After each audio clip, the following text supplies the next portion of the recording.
corkscrews. Isn't the design amazing? No, not especially. It is. It's amazing. It's inventive. Elon Musk could never. He chose to ignore this. She couldn't say she blamed him, and instead reached out for the remote so he could turn the music up a little louder. Your objection is noted, although our soundtrack would still have to feature the love theme in some way. After all, it's often said that people don't wish to be loved so much for who they are as for what they appear to be, and your dilemma was always the exact opposite. The thoughtful way he said this reminded her of her earlier reflections in the theater, and she reached out so she could cup his face in her palm. I see you now. He smiled again, then put his hand over hers. Yes, I know you do. He didn't add anything else, and instead just continued to smile down at her, very fond and tender-eyed. It went on so long, she started to feel like she should make another declaration, only she was too drunk to think of anything to say. She began to scowl to herself with the effort of summoning something suitably profound and or poetic, and his smile promptly broadened at the sight of it. Yes, Florence. She opened her mouth, frowned a bit more, and then finally admitted defeat and closed it again. It struck her that a hen possibly would have a similar expression on its face when trying to lay a particularly large egg. No, that's it. I'm done. Are you sure? Yeah. I've got nothing. Then the conversation is officially closed. I congratulate you. Brevity is indeed the soul of wit. Oh, shut up. She prodded his forearm, then settled down again across his lap, which is not snuggling, and closed her eyes. After a while, she opened them again. Hey, do you remember the first time we made love? Properly? Always. He smiled a bit more, then smoothed her hair out of her eyes. Why do you ask? She supposed this was a fair question. Unfortunately, it was also an awkward one because she suddenly realized she had no idea what the reason was, although surely there had to have been one. Something to do with the music, she thought, but God knows exactly what. She practically went cross-eyed, trying to work it out, and he wisely decided to give up on her and wait until she had gone still so he could run his finger along her face instead. Stop wriggling, he added when she tried to twist out of reach. Let me admire you in peace. I am not wriggling, she said indignantly, because surely wriggling was something that children or invertebrates do. Then she opened her mouth again to tell him that it tickled before realizing that this was the sort of word that was almost impossible to say in front of him.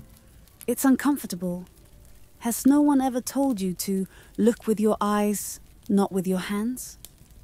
Probably. I expect I ignored it, as I do with anything else I find inconvenient. You looked very striking this evening, my dove. I should have told you so earlier. No wonder half the men in the auditorium were so taken by the sight of you. He gave a faint smirk, then pressed down harder on her forehead in a way that was intended to annoy her. It appears they share my fondness for curvy, moody young women with beautiful eyes and lovely faces. Oh God, do shut up. Well, you have. Complaining about it will not improve your situation. Genius, I'm complaining about you. I'm afraid that will be even less effective. I am always extremely single-minded in pursuit of my goals. And right now, my goal is to sit here and congratulate myself on managing to acquire something so singular as you are. Well, do it silently. I'm not a trophy. No, I wish to speak my thoughts aloud. Besides, I've always liked your face. It's as gracefully molded as a piece of porcelain. You're so artistic, Florence. It's a very refined type of beauty. If you'd lived in this country centuries ago, you would have been the favorite mistress of some noble or king. They would have been delighted with you, just as I am. You possess the required characteristics to have stepped straight from a medieval fresco. As he was speaking, he narrowed his eyes slightly and then held up his fingers like he was checking items off of some mental list. Delicate frame with strong bones, an elegant pallor that defies the sun, and a general look of grimly haunted glamour which hinted of exquisite suffering and fortitude. How would one capture the essence of it, I wonder? A fresco of a martyr, perhaps, or a Botticelli's Primavera. But then you have those large dark eyes, which are pure keen. Those qualities are much less about pain and suffering itself, and belong more to enticing, sensuous spheres of bliss and decadence. You could make yourself at home in any era you wanted. Art for art's sake, my dove. I congratulate you. She rolled her eyes so hard that there seemed a real risk they could spin right out of her head. Jesus. Are you done? I am not done, not remotely. I could rhapsodize over you for far longer if you permit. I do not permit. But I am feeling inspired. Divine inspiration, Columba Mea. You are one of God's masterpieces. Divine passion and dazzling violence. In the resulting silence, she now just stared at him and blinked a few times. Fucking hell, she thought. Then she noticed the aimless way his eyes had started to wander around the room, and the penny finally dropped. I don't believe it. You're drunk, aren't you? He narrowed his eyes again, like he was thinking about it, weighing up all available evidence before committing to a decision. It takes him absolutely ages. Yes, I am. She laughed in amusement, which, because she was a bit more drunk herself, ended up sounding like something less like amusement and more like she was about to combust. He continued to stare down at her, waiting patiently until she had finished. You haven't been drunk for ages. When were you last drunk? I don't quite recall. Sometime after I first imprisoned you. She frowned a bit over this, trying to work out when that might have happened and whether she was around to witness it. She guessed she must have been. Maybe one of the times he was particularly amorous. I wonder how we've both got so sozzled. Just like before, he treated this question as if it was something deeply profound, puzzling over it in silent concentration before committing to an answer. I suppose because we didn't have dinner. Plus the alcohol content in this wine is incredibly high, and I have drunk it incredibly fast. Well, at least it makes sense now. I didn't think a clandestine opera blowjob could have blissed you out this much. His eyes immediately narrow even further. I can guess what you're referring to, but I confess that I don't understand that term at all. He then paused and then gave a little theatrical shiver of disdain. It's ridiculous. I suppose it's slang. I guess so. But it doesn't make sense. He sounded genuinely aggrieved about it. None at all, Chief Minister. She replied in an exaggeratedly somber voice. As a public official, what are you going to do about it? It is not a laughing matter. He paused again, then drew his eyebrows together across his nose. The entire premise is conceptually flawed. I know it is, but no one cares. How does one contrive to blow a job? Oh, Angus, just stop. It is absurd. You must not say it to me again. Fine. From now on, I will only ever fellate. There was another pause while she just sat there with an expression of self-righteous suffering that would be more suitable for a martyr tied to a stake. I hope you feel better now. I hope you can put this travesty behind you and move on. I do not feel better. The absurdity of youth is deeply offensive to me. Oh dear, I am deeply sorry that you are so deeply offended by blowjobs. At the sound of this felonious phrase again, his face acquired an expression of outright horror, and she slowly opened her mouth like she was going to say it again, before changing her mind and starting to laugh instead. You're the absurd one. All the things you've done over the years, and this is the thing that's made you lose the will to live. You're exactly what I first told you you were when you pushed me into your bedroom for the first time. A hypocrite. He held up his hand. Please, not another word. It could be my safe word. Have you heard of that before? He narrowed his eyes again. It was obvious that he hadn't, but didn't want to admit it. Of course he didn't. This was a man who had sexually assaulted her and had never listened to any protestations or pleas of mercy from her. It's a type of code word. You use it to let another person know they're crossing a physical, emotional, or moral boundary. So, for example, if you were doing something I didn't like, I could say it as a sign for you to stop. But you could use it too. Oh, hey, I know. She trailed off for a few seconds, then let out a poorly subdued snorting noise. You could use it on Giovanni and the hell-bound saints when he tries to arrest you. He waited patiently until she had finished laughing and then leaned over to replace his wineglass on the table. It took him several attempts to do this because he kept missing the coaster.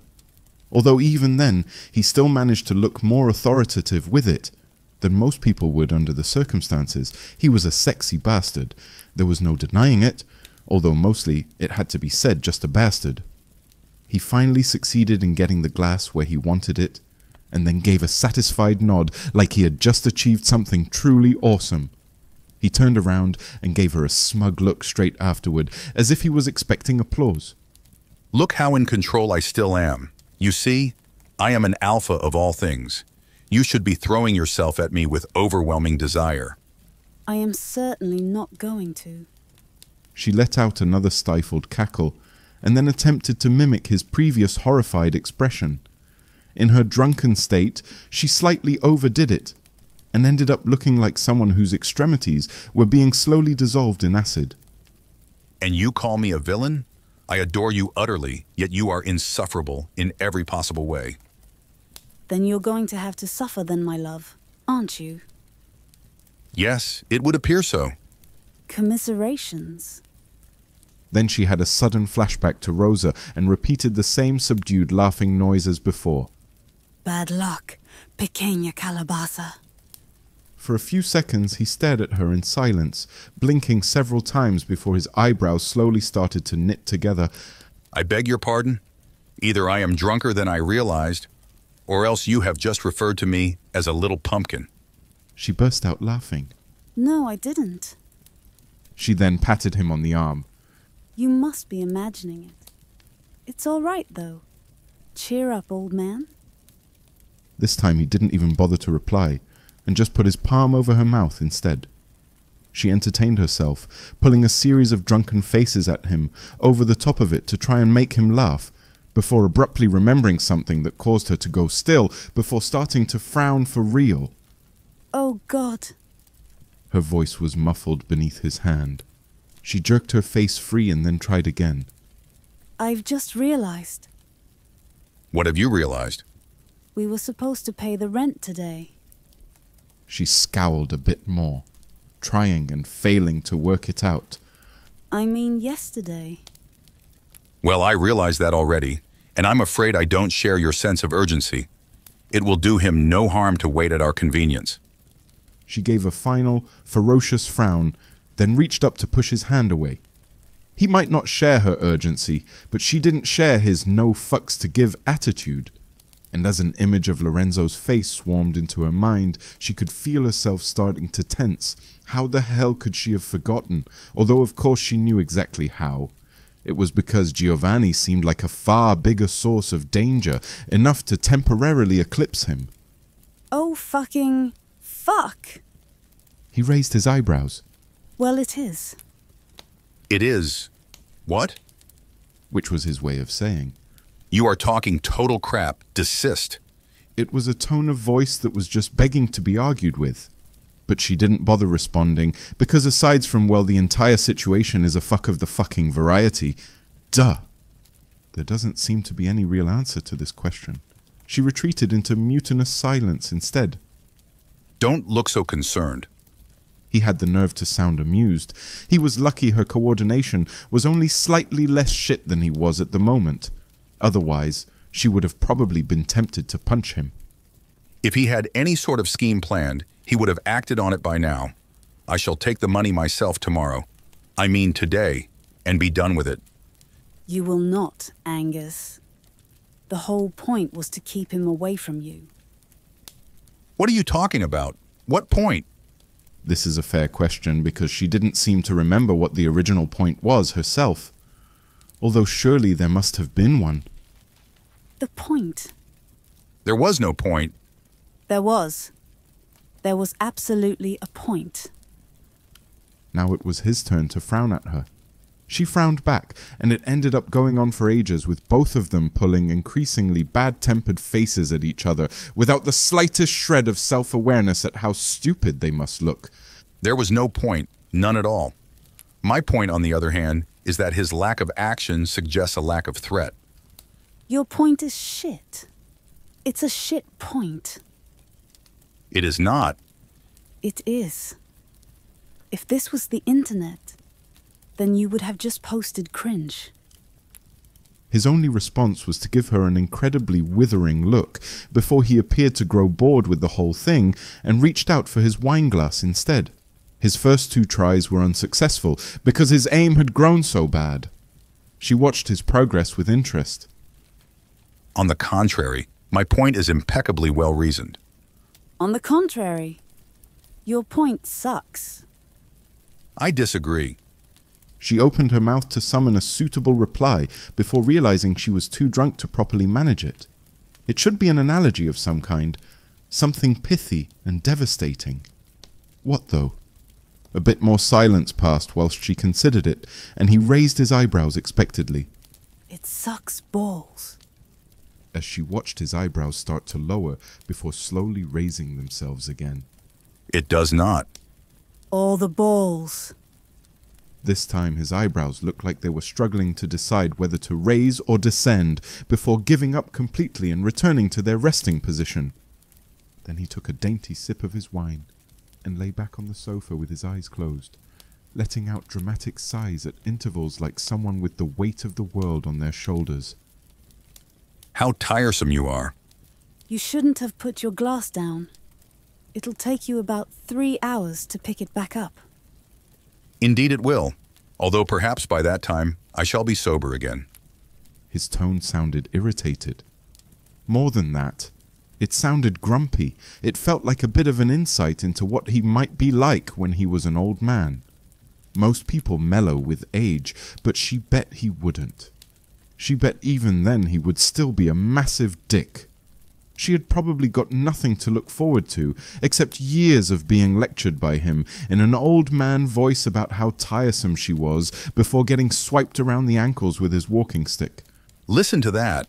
Isn't it wonderful? What? The sound of silence. He cracked open his eyes just so he could roll them at her before abruptly snapping them shut again. The complete absence of you talking. In exchange for this insult, she reached out to give him a malevolent poke on the arm. You're going to have a hell of a hangover tomorrow. He caught hold of her hand with his and then pressed it against the sofa like it was being sent to solitary confinement.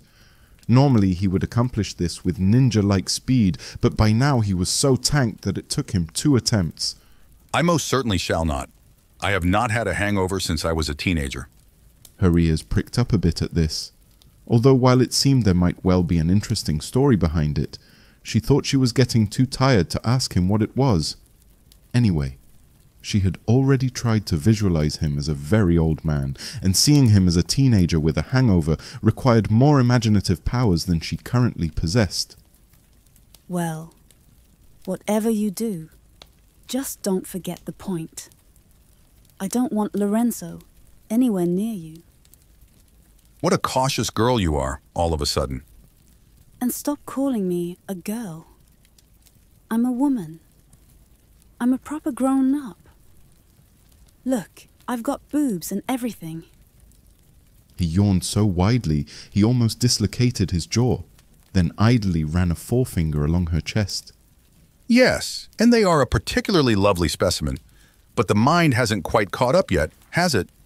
Ugh. You're like a broken record.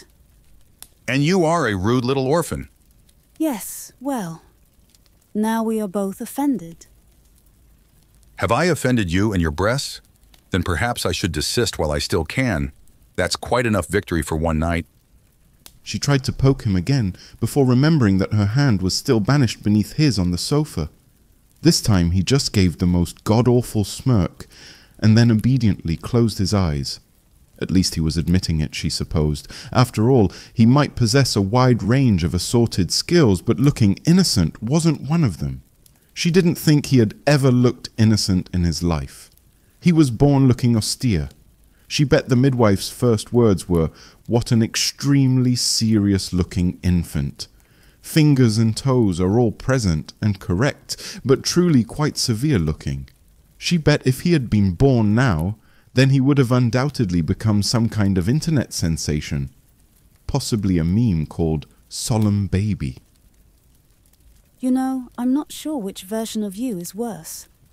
A serious preacher baby, a teenager with a hangover, a very old man hitting me with a stick, or how you are right now. There was a long pause before he finally opened his eyes again. I hope you're not waiting for a response to that query, because it is without a doubt the stupidest thing I have ever heard in my life. Is it? Worse than attempting to blow one's job? Enough. Be quiet, Florence. You are an insufferable demoness. Once there, he made her sit on the sofa and then vanished into the kitchen, returning with some orange blossom tea. She had tried it once at an Italian restaurant and had developed a bit of a mania for it. It was fragrant and soothing, and after the first few sips she could feel some of her previous tension start to ebb away. Thanks for this, she said eventually. She smiled and then tilted the teacup rather sardonically in his direction. Cheers. He gazed back at her for a while, then smiled too, as he raised his cup. Sante? Why are you toasting me in French? We're in Mexico. Why are you toasting me in English? We're in Mexico. This made her laugh. She always liked it when he unwound a bit and lowered himself enough to her level of mischievously silly. He was learning some of her ways. Touché, she said. Oh yes, very good. I suppose that means I should reply to you in English this time? Only I'm afraid the right word escapes me. You're going to have to assist. I'm not sure what the English equivalent would be. She realized she had started smiling again, but she couldn't help it, because it was so rare for him to struggle translating something, and the admission of weakness was always rather endearing. You know, I don't think there is one. Good point, maybe. Or got me. She then gave a faint smirk.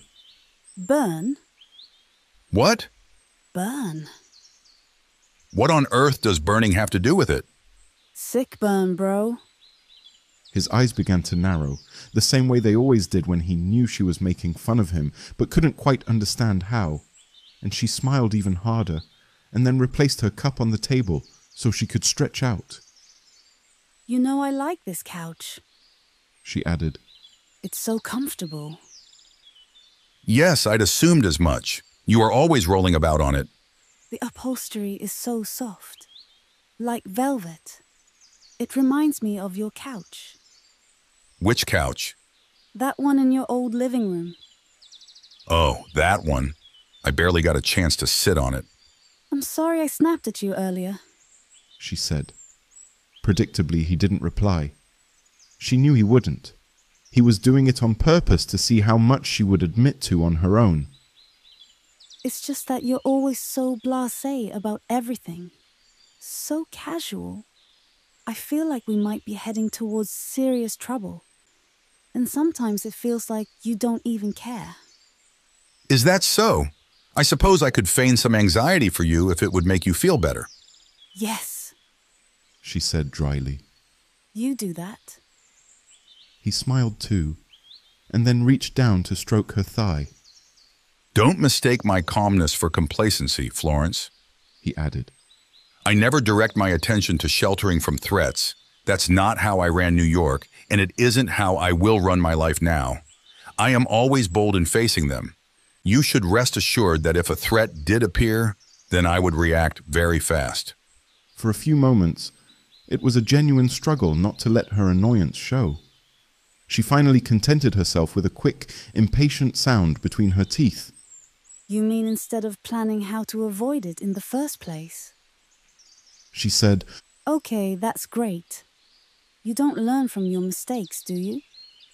He gave her a rather ominous little smile, then calmly resumed stroking her thigh with one hand. You know, I once read somewhere that your IQ was stupidly high. Did you? He said politely. Yes, I did. And I have to say that for someone whose IQ is stupidly high. She paused again. He raised his eyebrows expectantly. Then you're a bit of a fool. This made him laugh out loud, which didn't happen very often, so it was always nice to hear. Yes, I dare say, he replied. I suppose I shall have to rely on your superior judgment. It's fortunate for me that you're not just a pretty face. She reached out to give him a playful punch on the shoulder. Now you're just trying to get back into my good books. No, you are very beautiful, Florence. I've always thought so, ever since I first laid eyes on you. I remember you saying so. She frowned rather skeptically, briefly falling silent again as she tried to picture it. Him sitting in her kitchen, fixing her in place with those gleaming eyes whilst plotting her destruction, only to pause every so often to amend himself. It would be such a shame. She is very beautiful. There was no real reason for him to lie about it, but somehow she still found it hard to imagine when she saw her own reflection in the mirror, especially when she was stressed. His words wove across her memory. You are not the first pretty girl I've seen in my life, Florence, but you are the only one that has ever spoken to me like that. Time because she was sure she could learn, and she knew he would love to show her. Instead, she reverted to the relics from her old life, which tended towards the sort of stodgy, homely staples that form the culinary frontier of inexperienced teenagers the world over.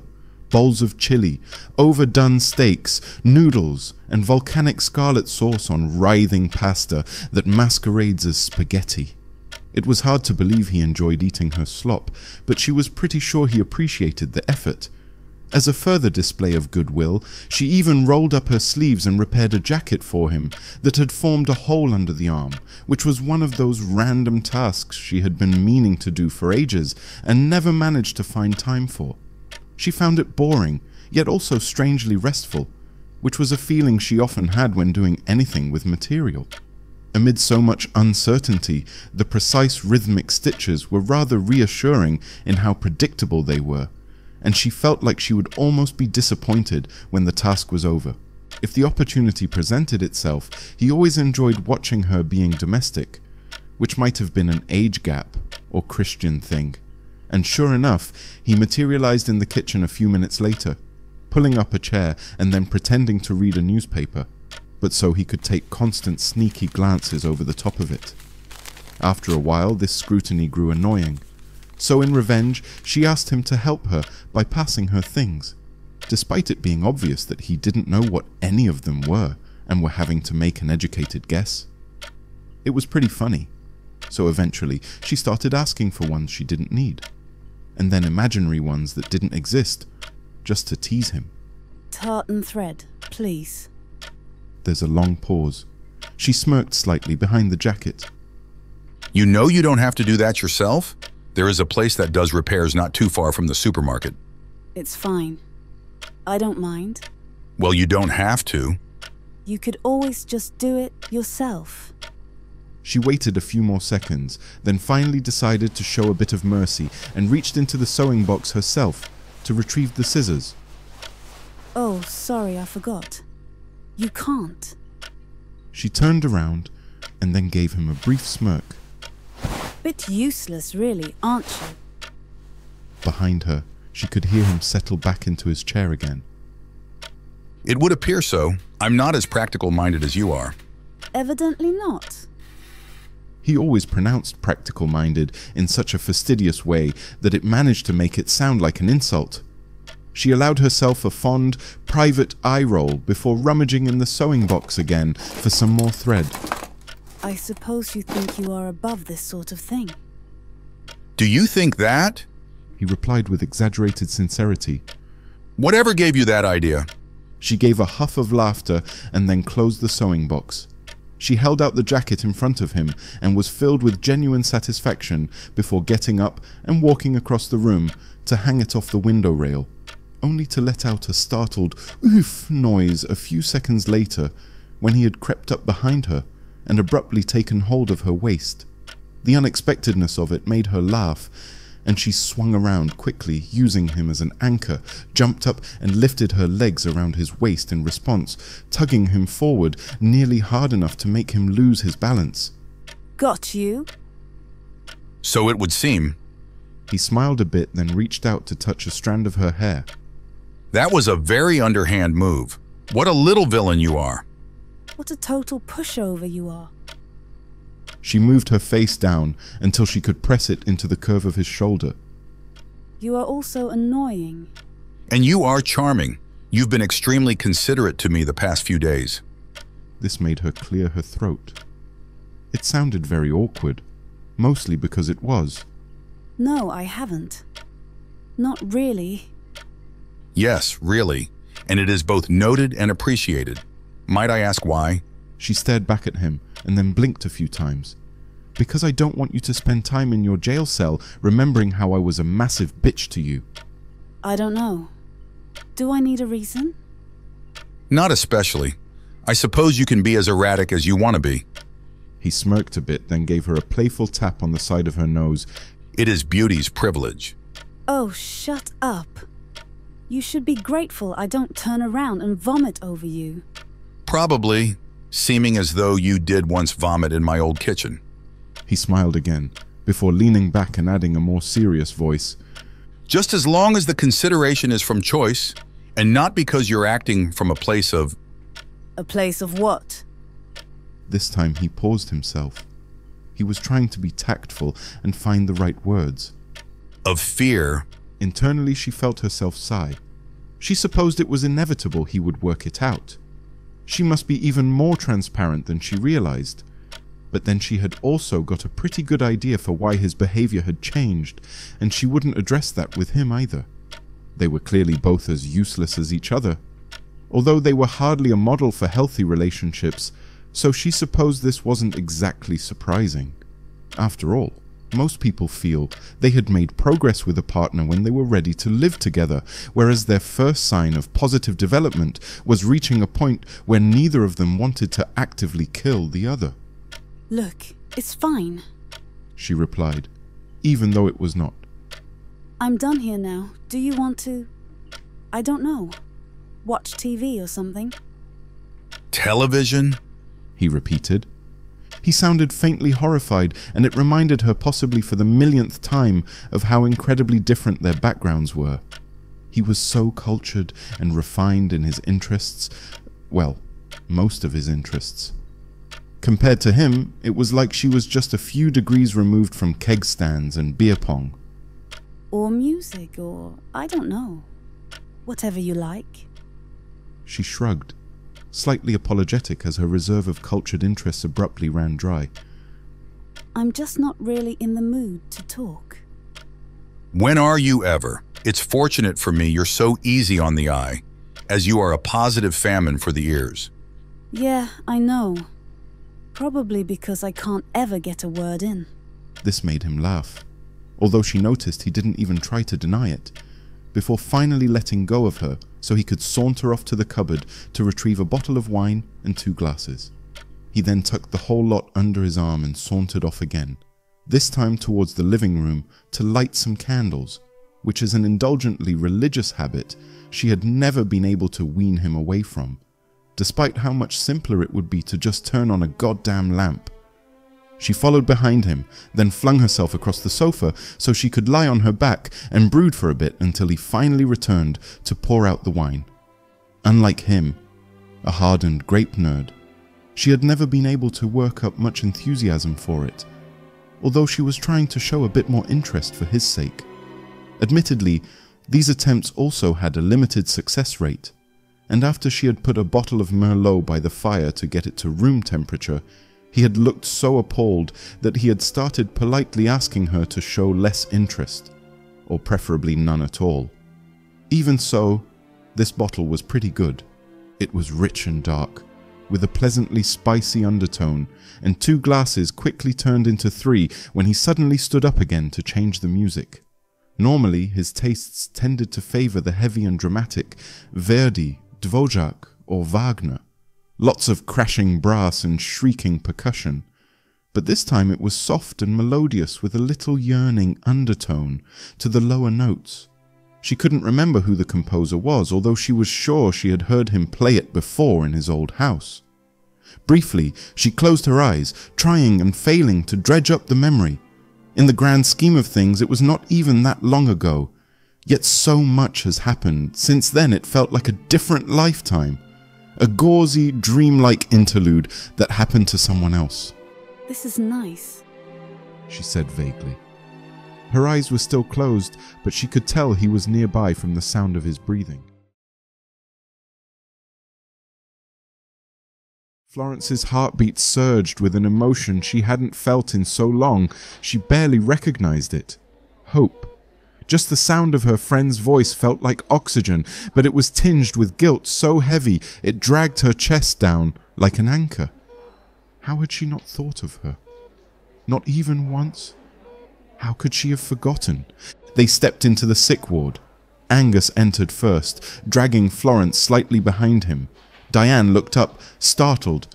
Chief Minister, I didn't expect you here, she said with clear surprise, her attention snagging on the hooded figure beside him. Of course you didn't. Due to the riots, the cathedral is surrounded by hell-bound saints to prevent criminals from using the Blessed Virgin as sanctuary. Anyone who attempts to enter or leave without permission will be arrested. He turned to Florence. I trust that will be enough to dissuade you from trying anything foolish. But if it's not, remember, any escape attempt puts your friends at risk. All of them. Then, without another word or glance at Diane, he informed Florence he'd return at noon, and left. Florence stood frozen. Her heart was pounding so hard it felt like it would shatter her ribs, but not from fear, from something close to joy. She could barely move, barely speak. She turned toward Diane, hands trembling as she pulled back the hood. Recognition bloomed like sunlight across Diane's face. Florence! She rushed forward to embrace her. Florence let out a sharp, shuddering breath as she melted into the hug, all the misery she'd been holding on to collapsing out of her in silent sobs.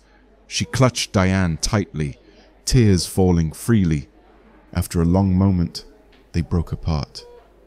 But how? I don't understand.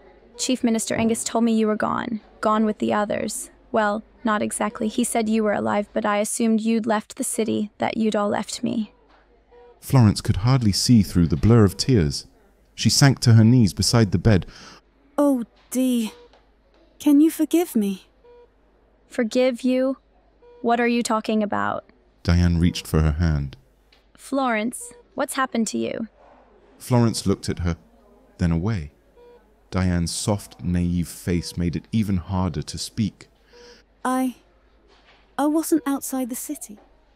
That day, the day they caught us during the ritual, if I hadn't stopped them, they would have thrown us all into hellfire. I couldn't let that happen. Diane's eyes widened.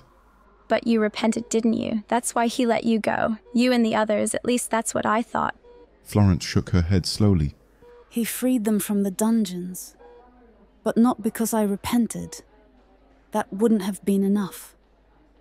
Then why? I agreed to stay with him, in exchange for their freedom, and Elijah's. Diane's mouth parted, struggling to process. To stay with him? Angus? Yes. Florence said softly, not looking up. Her voice was soaked in shame. But why? What could he possibly want from... She stopped. Her eyes locked with Florence's, and she understood. She dropped Florence's hand, stunned. But he couldn't. He's ancient. He's old enough to be your father. Florence's gaze dropped to the floor. The room fell silent. Then quietly, Diane reached for her again, reclaiming her hand with conviction. I can't believe he would do something so selfish, so vile. We have to get you out of here. You can escape. No, you don't understand. He would find me. He always finds me. And this time, he said he'd kill the others, all of them, every pagan between me and him. I can't let that happen again. My friends might be out there, fighting or hiding, but at least they have a choice. If I run, they die. He'd kill Elijah too. He's still in the army. Diane's grip loosened, her shoulders falling with the weight of it all. I'm sorry. I neglected you. I didn't ask about you. Didn't try to come. Can you ever forgive me? Of course I can. You haven't done anything wrong. You've been dealing with him. I wanted to help you, but I was too injured from the hellbound saints. And when I heard you'd repented and been released, I was just relieved it was over. When Chief Minister Angus came to me, he said everyone was alive, that I could go back to my life as long as I lived it inside the church. I'm sorry.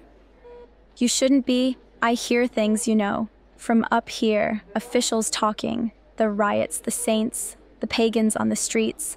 I even heard about Elijah. Florence sat upright at once. Elijah? You heard about him. Where is he? I'm sorry, Florence. It was over a month ago. They said he was staying somewhere near the cathedral. His home in the Bronx had become too dangerous. That's all I know. Florence's shoulders slumped. A deep sigh escaped her. They talked until noon, about the riots, the city, Elijah, about everything and nothing. Diane did her best to lift Florence's spirits, to cheer her up, to make her laugh. She asked no more about Angus. She didn't want to pry, and deep down she wasn't sure she wanted to hear the full truth. Some horrors, after all, were better left unspoken. Noon arrived far sooner than either of them wanted. As the cathedral bells chimed the hour, Angus appeared in the doorway. Florence stood up, head bowed, her goodbye nothing more than a soft, mumbled whisper as another tear slipped silently down her cheek, hitting the polished wooden floor.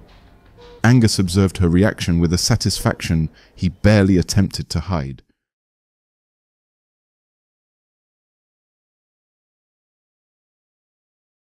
Suddenly Elijah heard a car engine, and before he could sensibly gather his thoughts, he realized that steps were approaching the front door of the house.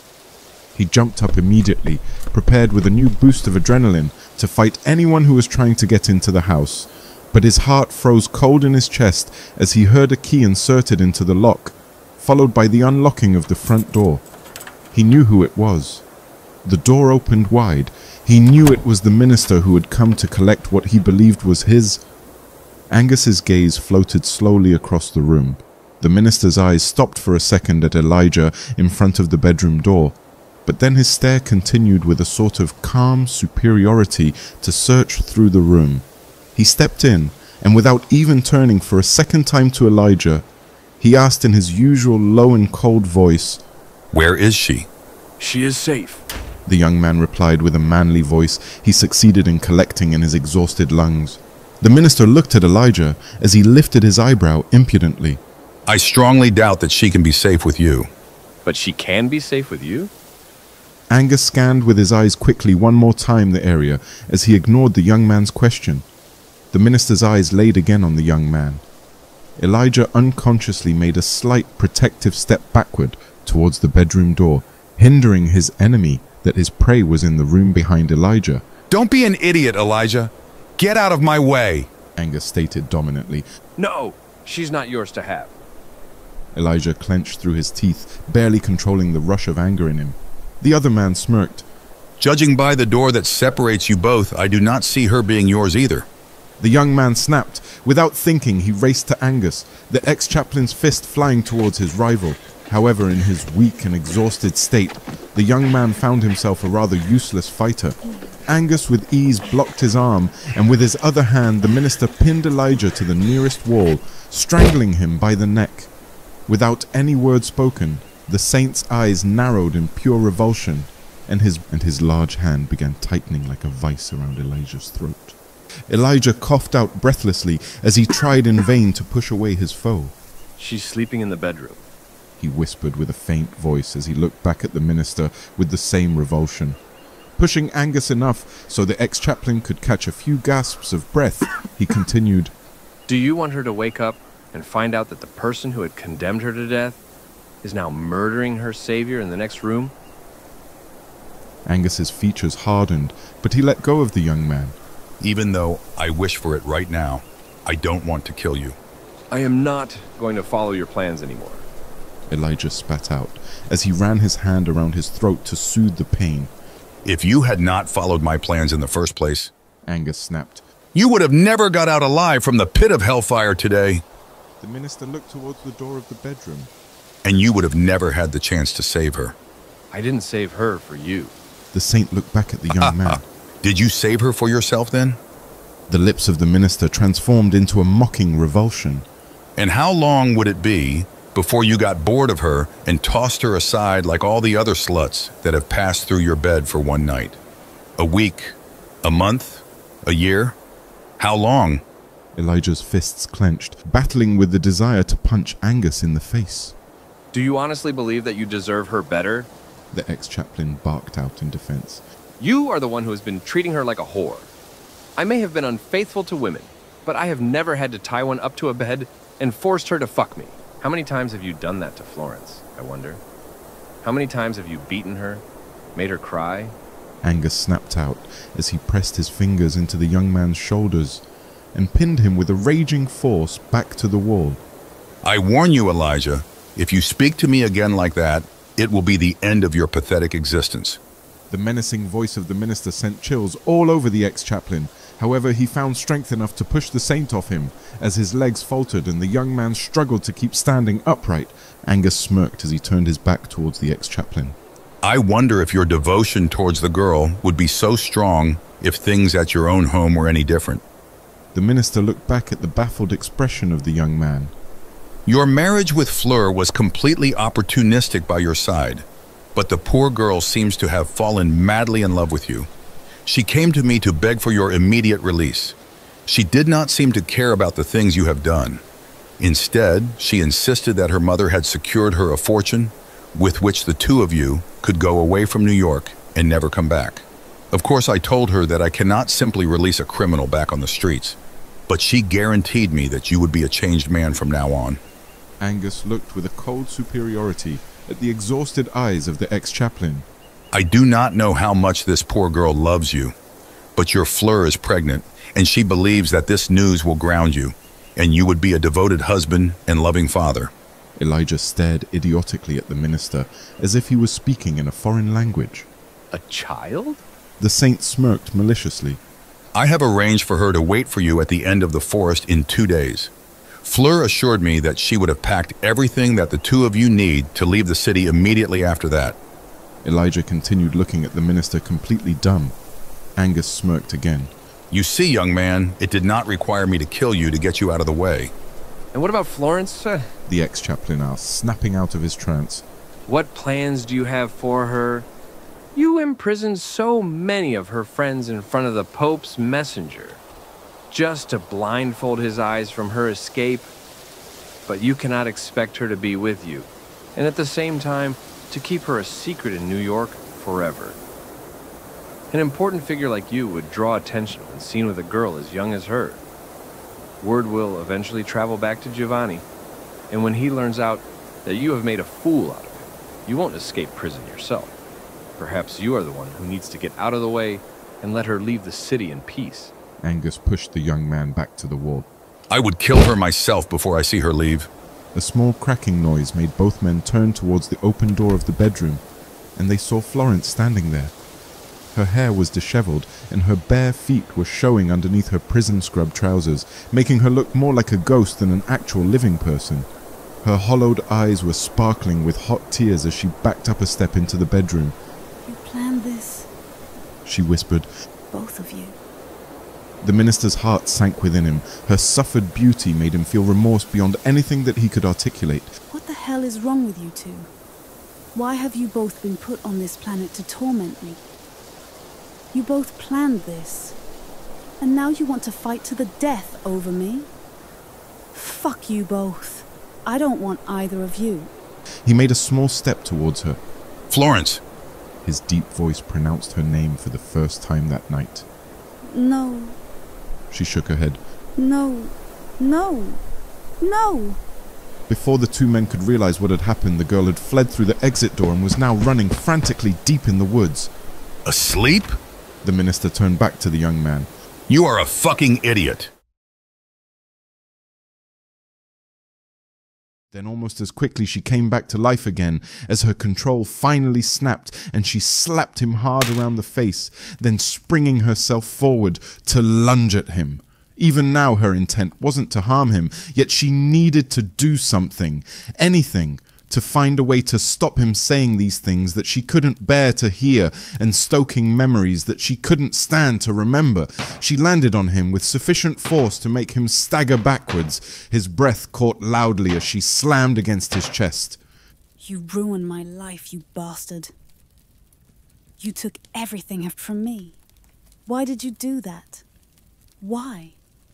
It belonged to me, Angus. It was mine. By now she was grappling with him, and he clamped down a hand on the back of her neck to try to keep her still. He was not having much success, but while she could tell he was holding back on purpose to avoid hurting her, she had grown too angry and frantic to care. Instead, she just pounced at him for a second time, at which point he finally lost patience and spun her round, using his forearm to grasp her neck whilst his other one crushed around her chest. It was tight enough to make her gasp in pain, but although he loosened the grip slightly, he refused to let go. At one point she heard him snarl at her, so she snarled straight back, her breath catching in an angry gasp as she waited for long enough to make him think she was about to submit before summoning all her strength to push back behind her. It made his hold slacken enough to let her break free, and her success surprised her because she wasn't expecting them to be so evenly matched. After all, he was over 6 foot tall and a small powerhouse of muscle for his age, whereas all she had was the kind of graceless, scrappy belligerence that had been honed from decades of street scuffles and catfights. But then she also had one advantage he didn't have, which was that he was only fighting from a place of anger while she felt like she was fighting for her life. Logically, she knew this wasn't true, but it was as if she had been overtaken by a primal fear response that was almost animal-like in its intensity. It's only been less than 10 months since they had called a truce, nowhere near enough time to fully dissolve her hard-wired wariness of what he was capable of.